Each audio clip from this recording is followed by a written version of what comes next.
Welcome back to Major Intonio's presentation of The Ifs of History by Joseph Edgar Chamberlin. Chapter 18, If Skipper Jennings Had Not Rescued Certain Shipwrecked Japanese. Toward the end of the year 1850, Captain Jennings of the American bark Auckland, trading in Asiatic waters, picked up the shipwrecked crew of a Japanese fishing vessel somewhere off the coast of Japan. The captain was then bound for the new port of San Francisco, which the California gold diggings had already made an important city. He continued on his course, and in due time, that is to say, very early in the year 1851, landed at San Francisco with his party of refugees. Here the bright little Orientals were more than a 9 days' wonder. Few Americans had ever before seen a Japanese. That country was at the time more a hermit nation than Korea herself. Whalers and other sailors who had been wrecked on the Japanese coast had been put to cruel deaths. No white men except the Dutch had been permitted to trade with any of the Japanese cities, and the Dutch trade had fallen into decay. Japan seemed as far from our lives as is the planet Mars. But the Japanese whom Captain Jennings had humanely rescued were kindly treated by him, and on the homeward voyage they had endeared themselves to him and his crew. He landed them at San Francisco with very favorable reports of their character, conduct, and intelligence. The free-handed miners of that town wanted nothing better than somebody or something to lionize. So for a considerable time the shipwrecked Japanese had the best of everything in San Francisco, until an opportunity arose to send them, fat and happy, back to their own country. A full account of the incident and of the refugees was published in one of the San Francisco papers. It fell into the hands of just one man who was capable of perceiving the momentous possibilities that lay in the occurrence. This man was a Commodore in the United States Navy. And his name was not Perry, as the reader may at first surmise, but John H. Aulick. He was a Virginian, then in his 62nd year. He had had a long and very honorable service, and was keen and statesmanlike in his ideas. What Commodore Aulick saw in the incident was this: the kind and friendly reception of the Japanese waifs in America, contrasted with the ordinary treatment of white refugees in Japan, might be taken advantage of to open friendly relations with Japan. To effect this result, a naval expedition should be sent to Japan. If properly conducted, the expedition not only might secure friendly treatment of American whalers on the Japanese coasts, but might open up trade relations with the country which would be highly profitable.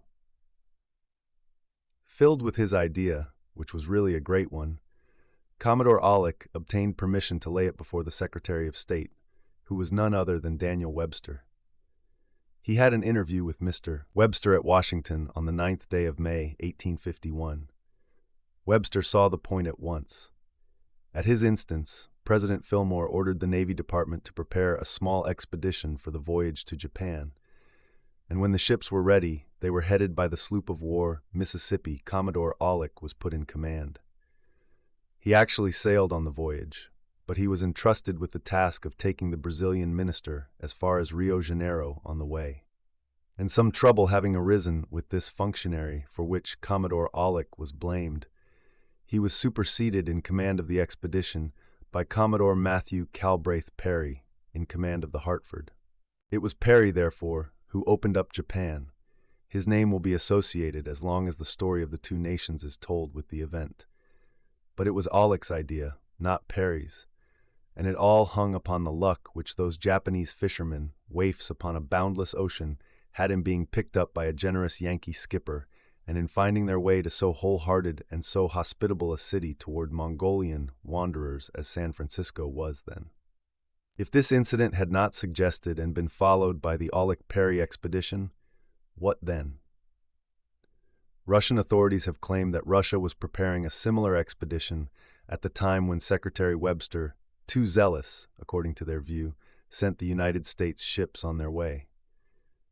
There is good reason to believe that the Russian government would have been slow in making such an infinitely clever move as the Perry expedition constituted. Yet if the United States had not taken the step, Russia would have stood next in the line of logical inheritance to the idea. And if Japan had been opened under Russian auspices, its doors, instead of standing open toward the east, and consequently toward our west, would have opened toward the Asiatic continental west, which would have meant toward St. Petersburg. If the Japanese had, under Russian initiative, adopted the material adjuncts of Western civilization, as they finally did under ours, that civilization would have taken on a distinctly Muscovite color. The Japanese would never indeed have been able, under such auspices, to organize an effective resistance to Russian arms, for long before they had acquired the requisite training, they must have been held firmly in the grip of the Russian military system. That is to say, Japan would have been, step by step, annexed to the Russian Empire. The Russo-Japanese War would never have been, since there would have been neither hope nor occasion for it. Most of the rich fruits of Japanese art and industry would have drifted toward Russia. The Russian Empire would have been enormously enriched by the Japanese trade, and the importance of that empire immensely magnified in the history of our epoch. A reflex orientalizing influence would have rolled over Russia itself, and the course of Russian internal development altered in a degree now almost incalculable. If Russia had not been reasonably prompt to take the step, the eyes of British statesmen must sooner or later have been opened to the opportunity. The method by which British intervention proceeds in Asiatic countries is well known. It has always had but slight regard for native sovereignty, no matter how high the state of social or artistic or intellectual development on the part of the native races affected.